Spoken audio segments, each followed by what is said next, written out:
Where were you born? Monroe, Louisiana.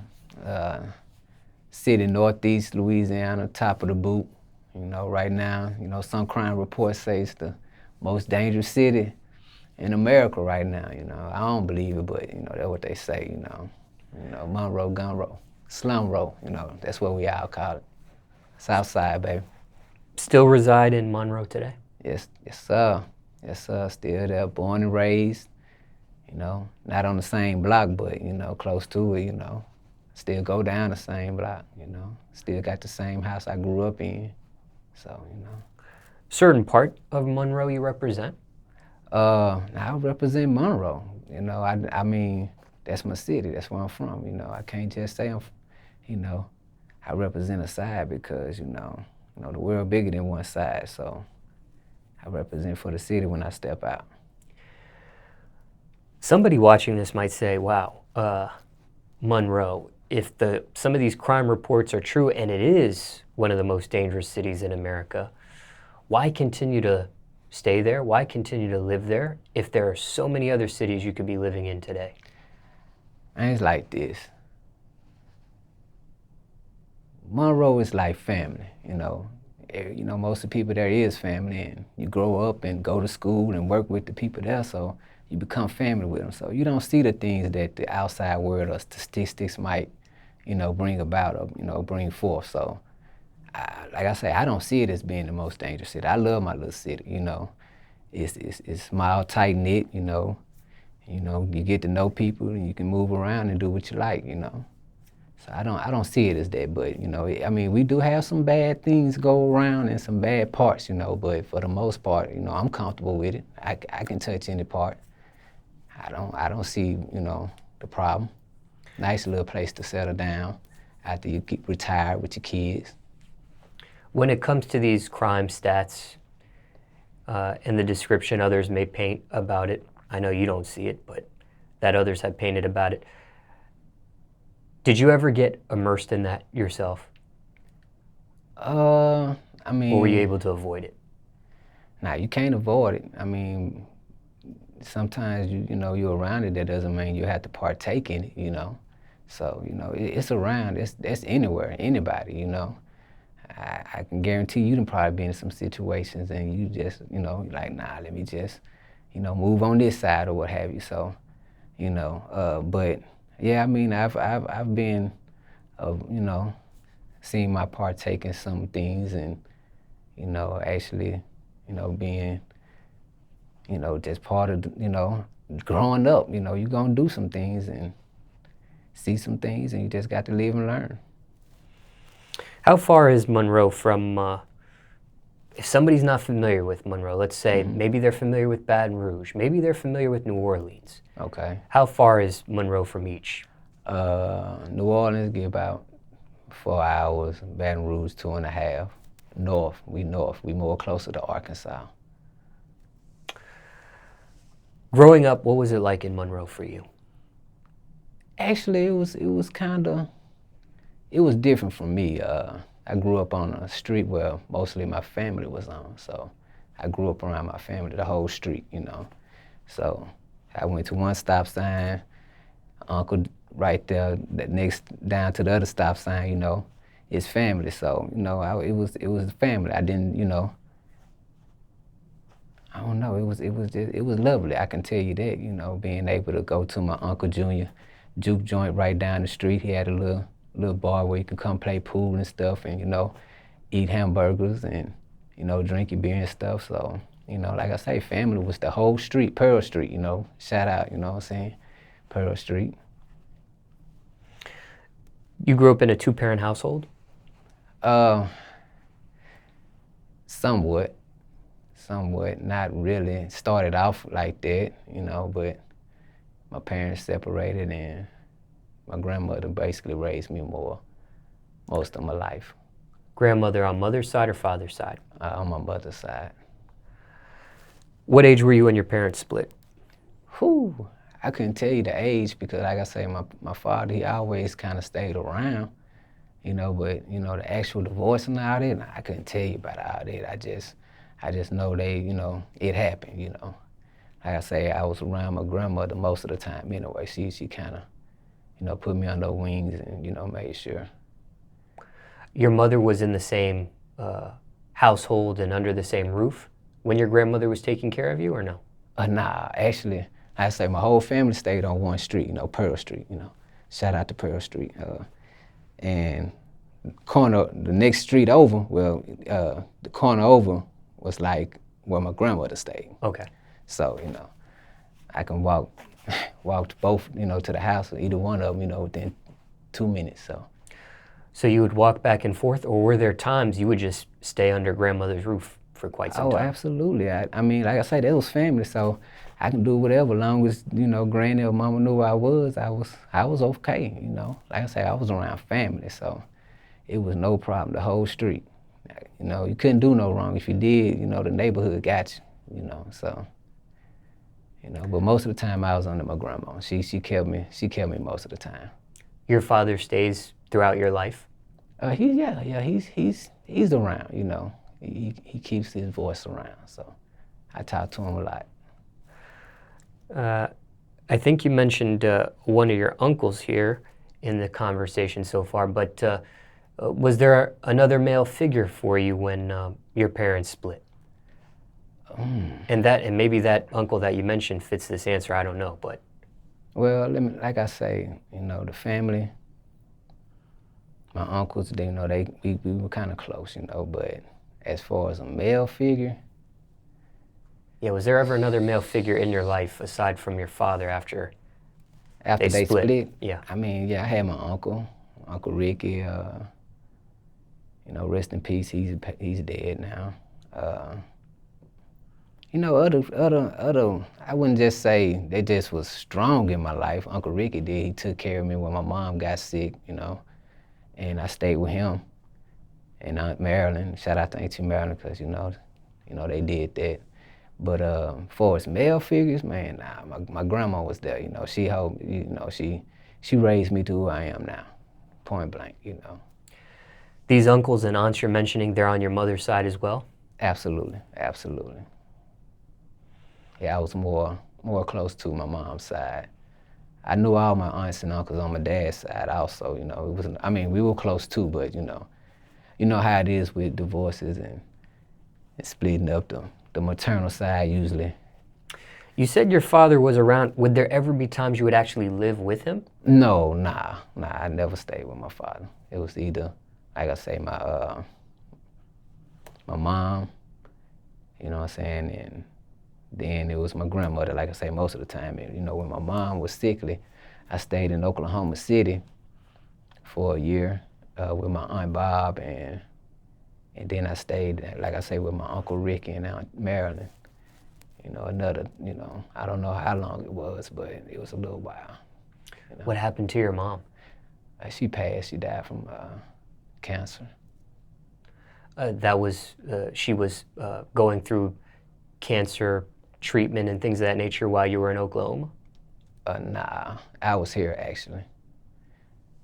Yeah, I stayed in Oklahoma before, you know, the cancer and all that. But she was kind of sick. She had lupus also, so she was very, very sickly. So, you know, I was, you know, back and forth, staying in different houses. You know, when my grandma had to pay more attention to her daughter, you know, I had to go to Oklahoma, stay there for a year, and I say when she got real bad, that's when I stayed with my Uncle Ricky and Aunt Marilyn. I was in high school too, you know, let you know that I was young, about 15. And then after this stay in Oklahoma, you go back to Monroe? Yeah, I come back. What kind of cancer did your mom pass away from specifically? Do you know? Started with lung and then it just spread, man. I mean, it took over her body, so. Was that something that could have been prevented by any chance, the lung cancer, or?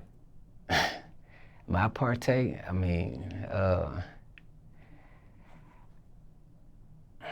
was she a smoker, perhaps? Yeah, she was a smoker. Okay, you want to put it that way, yeah. But I mean, could it be avoided? I mean, you know, if it wasn't made or, you know, put out there for us to, then yeah, I think it could have been avoided. But yeah, she's a smoker.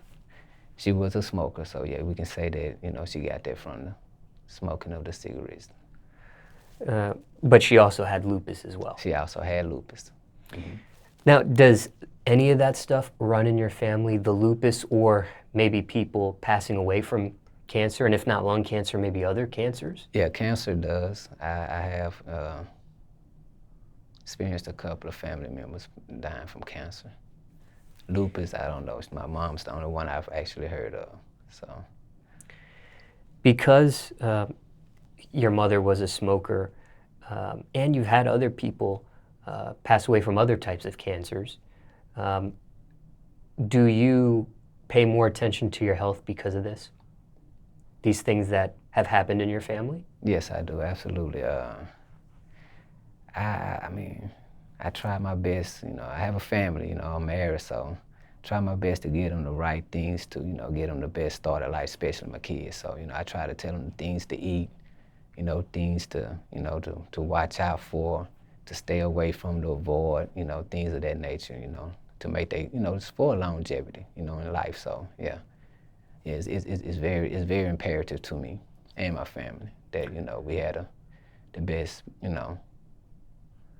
What's your personal stance on smoking? I say this, I'm a herbalist, you know. I do believe in the medicinal, you know,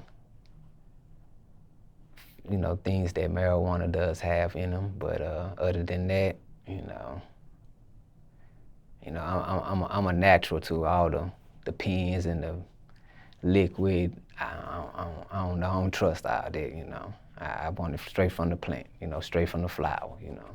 But, you know, only herbs, that's all I can say, herbs as far as smoking. But you do smoke? Yeah, yes, sir. And I'm gonna tell you why, too. Go ahead. Well, I'm a diabetic. So, you know, I feel because I haven't been prescribed, you know, I'm in Louisiana, it's time to get it right, Louisiana. I need my medicine, you heard me? But anyway, yeah, I just feel like it helps me with my diabetes, you know. I actually, I almost put myself in a diabetic coma. I had stopped smoking. Smallz, I had stopped smoking, just off back, boom. You know, just stopped smoking. So I was like, man, I got up to almost 200 pounds, big, you know. My brother telling me, boy, you know, your thighs rubbing together. And I actually looked at myself like, damn, I'm getting big, you know. So one day at work, I just felt bad, and I almost was collapsing. My knees felt weak. Went to the emergency room. You know, they were telling me I almost put myself in a diabetes coma, you know. So, you know, they kind of woke my mind up to like, damn, what's going on? First thing I thought about is I shouldn't have stopped smoking marijuana.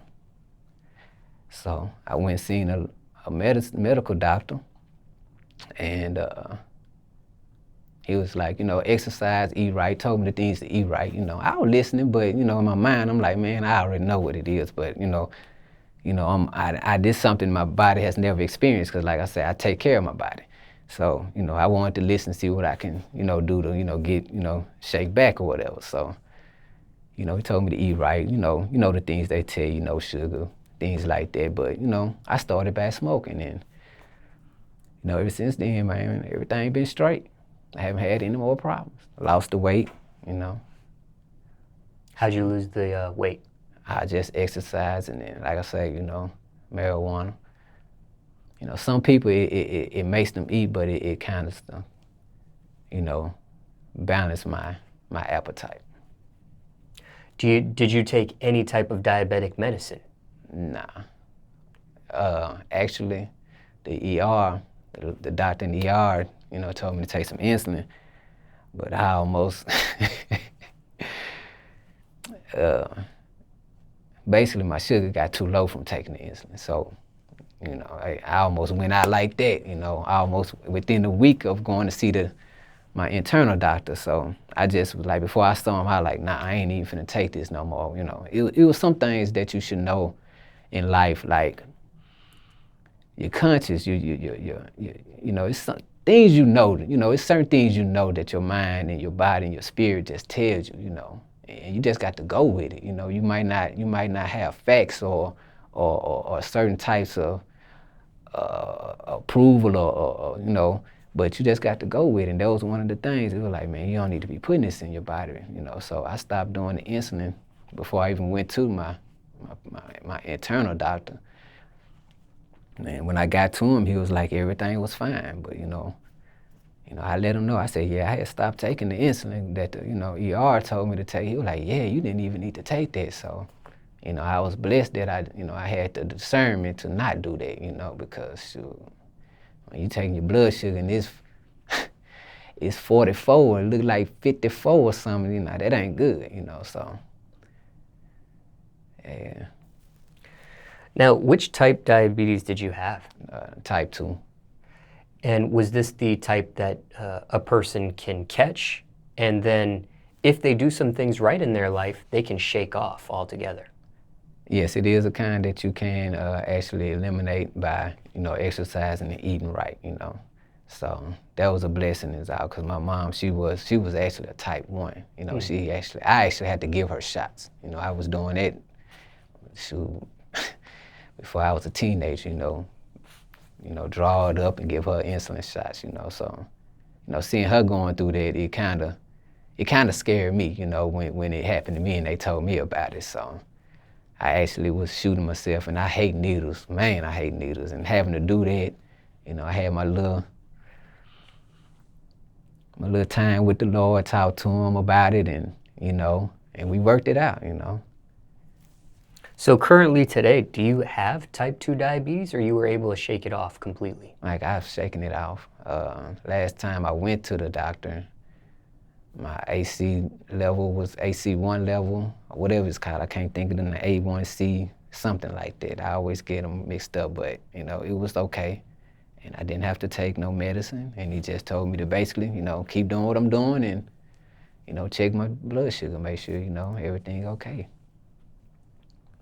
Now, how did you find out you were diabetic type 2? Was it the time that you slipped into this coma situation is when you actually found out? Yeah, that's the first time, you know. I don't think I'd ever known. I think what made it, like I say, me getting all the weight on me from, you know, stop smoking for it was like a year. I had just stopped smoking, and I think you know, packing all that weight on me, and then I think my body not being able to handle it, because I've been a small guy all my life, you know what I'm saying? So, you know, that much weight sitting on me, and I'm not exercising, sent me to the ER, and that's when I found out. Mm. And then how much weight did you end up losing over time? I tried to get down to about $170, you know, but I do a lot of yard work, you know, out there cutting the grass, you know, so I can see them snakes, so. You know, I'm kind of a little small right now. You know, the heat kind of got me on the little small side, but I always pick up, you know what I'm saying, in the winter. And what were you at your max? You're 170 now, but what were you at? I was like 208, a little under 210. So almost 40 pounds. Yeah, I had to. It was uncomfortable. That wasn't me. Do you think you were $170 before you gained the weight? Nah, I was about 140, 150, wanging rich. All the weight you gained was strictly from just eating? Just eating, you know. And the job I had, I was just driving, you know. I was driving from, you know, Texas, Arkansas, Mississippi, you know. Every day I was just driving, so shoot. I stopped eat 2-3 times a day, so just sitting there eating and just packing on weight, you know, so. And basically, I literally gained that much weight. You went from 140 to almost 210, and now you're down to 170. Yeah, I'm about 170, 160. Give or take. Mm-hmm. So what do you think caused you to eat exactly? Do you think it was just the act of you not smoking anymore and this you said truck driving? Do you think it was a combination of both, or? I was a carrier. But I don't think it was a combination. Like, are you able to pinpoint both? I feel it was, I say the marijuana regulates my eating. Mm-hmm. When I'm not smoking, I eat. You know, and I don't know if it's just a substitute for it, but And like I say, and it probably wasn't even more of that, it was just the type of job I had. I wasn't really doing anything physical. It was just driving. And if I'm driving, looking at road all day, it's nothing you can do but eat, snack, listen to some music, you know, talk on the phone. So those was basically the only things I can do the whole shift, you know. And I'd be gone 8, 10 hours depending on where I had to go, so. Now, I have heard of cigarette smokers where when they quit smoking cigarettes, and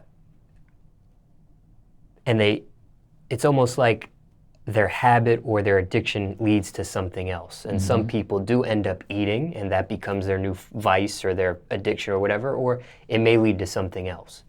I wonder if that's the same analogy here. I don't know, but it could have been. Because you were not a cigarette smoker. No. I've heard of this happening to cigarette smokers. Yeah. I don't know how often this happens to marijuana smokers. Yeah, it could have been something to kind of, you know, substitute that, you know, that urge or that, you know, that you know, the little time I was, you know, consuming, you know, the herbs, you know, so that could have been, but I just feel like it was more me just driving, nothing to do. When you start eating and your stomach starts spreading, you're gonna want more and more. So, you know, and not actually eating healthy food, you know, because like I say, I'm on the go. You know, I'm in Jackson, 3 o'clock. I might be headed to El Dorado by 7, 8. You know, so. And that's what I'm curious. I wonder if it's just the regulation of the marijuana, like you stated, or this truck driving job, or a combination of the two, or. I was just curious there, because somebody watching this they may be going through something very similar. So Yeah, just curious. Yeah. I mean, as far as what you mean, like going through something, like trying to stop or actually. No, I mean somebody might be able to just relate to your story. Oh yeah, I guarantee you, it's a lot of people can relate. You know, you see it all over the internet now. You know, when even with kids and things with other things other than diabetes. You know, epilepsy. Cancer, you know. I know a few people that, you know, even older people that then came to me after they done being diagnosed with, you know, having to get dialysis, like, you know, baby, where I can find some CBD at or something like that. You know, some people that you would never think would even, you know, consider putting any type of, you know, marijuana in their body. So, you know, it's a difference, you know, and it having this medicinal purposes kind of, you know, shed a light on, you know, to the government that, hey, you know, this might be some, you know, a change in, you know, in America right now. Back then when you were smoking marijuana, I mean, I know you smoke now, but back then when when you stopped, before you made this stop of smoking, how were you smoking your marijuana exactly? Oh man, a cigar, you know, bong, but mostly cigar. So some tobacco. Yeah, tobacco, absolutely. Involved. Yes, sir. Okay. When you smoke today, do you still smoke the same way with the tobacco products, or? Yeah, I do. Just curious. I haven't actually. Well, when I went to California, I did. You know, some people put me on a natural form. You know, but you know, it takes a getting used to. So I'm trying to acclimate myself to it, and being in a state that does not, you know, actually regulate marijuana, recreational, or well, they just started medicinally, but not the flower. It's more a pill form. So, you know, it's hard to get certain things. You know, they may have knockoffs or certain things they say, but you know, it's still got tobacco, some type of tobacco in it. Have you considered moving to a state where recreational marijuana is legal? Man, absolutely, but not for those reasons. You know, just to better my life. You know, you know, get away from, you know, Louisiana period where, you know, the music industry is obsolete. You know, I need to get somewhere where somebody can hear me. How long, looking back, do you think it was before you shook this diabetes off, the type 2? Are you able to think about how long it was before it was gone? It was like a year, 2 years? No, it wasn't even that. Like I say, I saw the doctor in a couple of sessions, you know. The first meeting, he told me what to do. He told me to come back in 3 months. I had to, you know, write the chart down of my blood sugar levels and everything, and what I ate. Actually, he wanted to know everything I ate, so I had to take a little journal of all that, and you know, I think I saw him 2 times, so I think a total of 4 times. And it was like, you good, you know, just, you know, if I need them, just, you know, make an appointment or what have you. But I go in every now and then, let the practitioner check my A1C level. And you've been good since? Yeah, it's been okay. So how long do you think that was? 3 months? 6 months? You had the type 2 diabetes? About 5 to 6 months. Yeah, because I know he told me to come back in 3 months. And then I went like a month later. I mean, it's been a couple of years, but it wasn't a long time. It was just like something that like I say, once it happened, you know, I already kind of knew what was going on, you know. I don't know what it would, you know, my conscience told me that, or God gave me the vision, or the you know, but I already knew, like, man, I already know why I even put myself through this, so. Now, your mom had type 1, you caught type 2. Does this run in your family? Yes, it runs in my family. I have uncles and a couple of aunts that has it. Which one or two? A couple of them. Like, I know my... Well, I meant type 1 or type 2. I don't know which one. I don't know which one, but I know, you know, going to visit them and telling them things going on with me, they'll express what's going on with them too, so they'll let me like, oh, it does run in the family then, so. Mm-hmm. Your children don't have it? Not that I know of now. Lord, pray they don't. And how many children do you have at this point? I have 4. I have the oldest, that's my stepdaughter. She's a senior in high school. Then my oldest blood child, she's a junior. Then I have a 10-year-old. That's my only son, and I have a 2-year-old.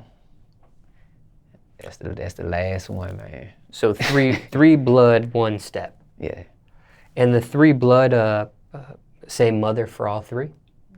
Nah, I had 2 baby mamas. Now, I do want to ask you, before we move on to any other Yeah, we good. Parts of the interview, somebody watching this, Mm-hmm. right? Maybe they have type 2 diabetes themselves. Maybe they just got it. Anything you would say to them watching this right now? And I'm sure circumstances could be different for everybody, but let's say somebody's listening to your story, watching this interview. What do you say to them? They just got it. Okay, they just got type 2. And they may be able to shake it off. This is what I tell you. Exercise, eat right. Exercise, eat right. Exercise, and eat right. You have to exercise. You have to keep that fat out. You got to eat right. You can't put fatty things in you. You know, you got to keep the sugary foods out for you. You know, it's that simple. Eat right, eat healthy, and exercise. Point blank, period. I'm not even finna put the marijuana on. That's me. That is something I feel, you know.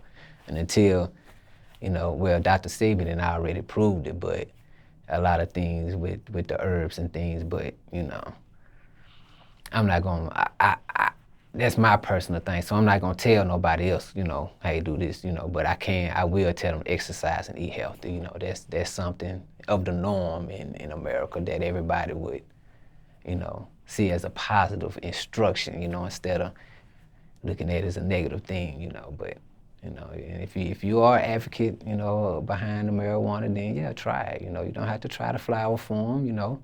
They got pill form, they got liquid form, you know, they got all types of forms, so. And then you don't have to get it with the THC, you know, they have the CBD that's directly for that, you know, certain different things, type 2 epilepsy, you know, seizures, so. You know, just you know, try. You never know. We never know unless we try, you know. It doesn't hurt to try, you know. Stand on faith. And when it comes to marijuana, somebody watching this, please make sure you check the rules and regulation of your state. Some states have medicinal, legal things with it, and some states have recreational, That's true. legal stuff with it. So you need to check that as well. When it came to eating right and it came to exercising, what did you personally do? Eating right, I cut out fried food. That was my biggest thing. Fried food and pork. I still kind of dab on pork, you know, because I mean, it's something hard to do when you've been, you know, trained your body to you know, to like something or consume something for a long period of time. So I'm still dealing with the pork thing a little bit. You know, I have it every now and then, but I stayed away from fried food, bread, which I was never a bread eater anyway, but you know, bread and a lot of sugar. And that was my biggest weakness because I love sweets. You know, I have a sweet tooth, so trying to limit that is a problem. It still is, I do, but I think like, you know, exercising is more, you know, helping me keep my sugar regulated. And exercising, I hoop. My son, he's really interested in basketball, so I stay in the gym with him, with my AAU team and everything. So, you know, hooping and basically out there working in the yard. You know, I have a lawn service business that I get out there and, you know, dig in the yards and, you know, sweat a little bit. And this is stuff you're doing now, or this was stuff you were doing when you were trying to lose the type 2? Now and then, you know. When it came to your family, I had a few more questions about your family before we wrap this segment up, but your parents, when they had split, did they maintain a good relationship with each other, co-parenting? I mean, my mama was kind of hard to deal with. She didn't take no mess from nobody, you know. So, I mean, they got along. I mean, she didn't keep them from coming around, you know.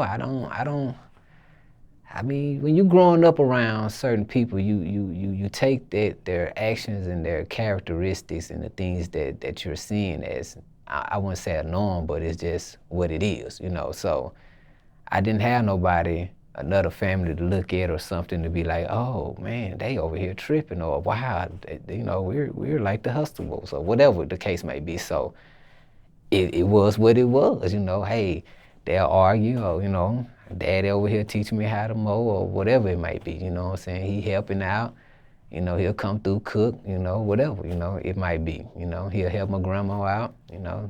Mainly that's what it was, you know, helping my grandmother out with, you know, the things she had going on.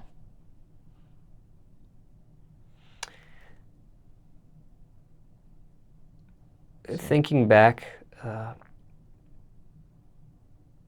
how did that separation affect you looking back in your life? I tell you one thing, I don't think it hurt me because I'm a strong individual. My family kind of raised me tough, you know. You know, I can tell you some things and you'll be like, wow, but you know, my grandma, she did a great job with me. So it didn't hurt me, but it made me realize some things and make, you know, like pivotal decisions in my life early. Like for one, I vowed to myself I will forever be in my kids' life, no matter if I'm with the mom or not. Like they gonna know who daddy is, you know.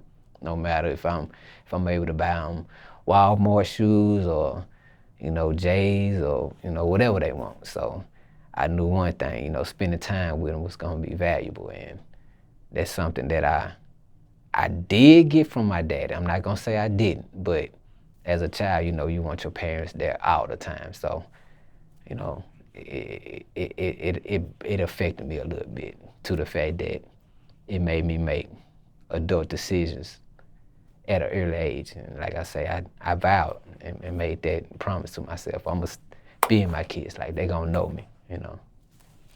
Somebody watching this, let's say they're dealing with the split of their parents. Circumstances could be different for everybody. Anything you say to somebody watching this, going through those motions themselves? This is what I tell anybody going through anything. Embrace the situation, bad or good. You never know what is to come out of it. Every good situation doesn't always end up good. You know, every bad situation doesn't always end up bad, but one thing, every situation teaches you a lesson or gives you something that you can grow on. So, you know, embrace it. See why you're going through this. See what's the troubled times. Don't let it, you know, bring you down. You got to figure it out, you know. Don't let it, you know, tear you down. Just embrace it as far as figuring it out, you know. Take it on, you know. That's just what it is. You know, it's not gonna make it no better pitying yourself. You know, embrace it, fight it, go head to toe with it. You never had a step parent? Nah.